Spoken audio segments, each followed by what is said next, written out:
我第一次攞鎖匙開個鋪嘅時候，就見到非常之古色古香，有好多舊嘅物，同埋覺得好有人情味啊！即係好似搭咗時光機去一個舊少少嘅時代咁樣。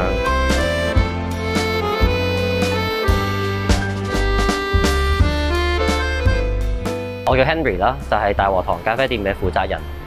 其實本身自己都喺九龍城區呢頭住嘅，仲記得細個會去九龍城廣場嗰邊去租啲影帶睇嘅，咁同媽咪同細妹咁樣，咁所以一路對九龍城呢個 area 都係情有獨鍾嘅。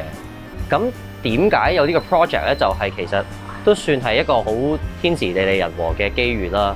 自己從事飲食業，咁其實想喺九龍城嗰度開一間 cafe 嘅，以一個北歐式嘅設計去提供一個空間俾人去談天說地。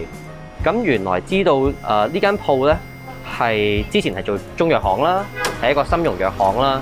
咁佢哋做咗3代嘅中醫，去到2017度咧就變咗一間中藥鋪，但係就不幸就即係冇再繼續落去。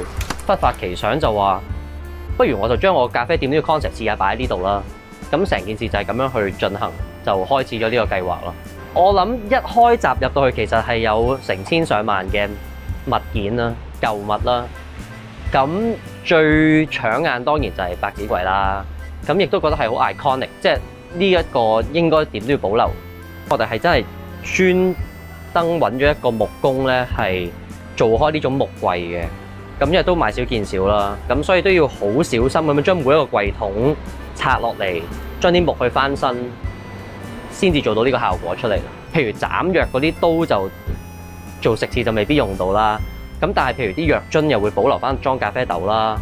舊嘅鐵閘就用唔翻，但係就鋸咗落嚟咧，就擺喺鋪頭後邊咧就做裝飾。嗰啲舊嗰啲中藥嗰啲執照啊，同埋有一個周生生送俾醫師嘅嘉許狀啊，啲鏡扁啊，有啲金屬嘅牌匾啊，全部都 keep 翻嚟做裝飾咁樣咯。成件事個咖啡店我都唔想改做第二個名啦，已經，因為覺得大和堂呢3個字係又簡單又有意義，咁所以成件事就保留咗呢啲比較大件嘅物品同埋個名啦。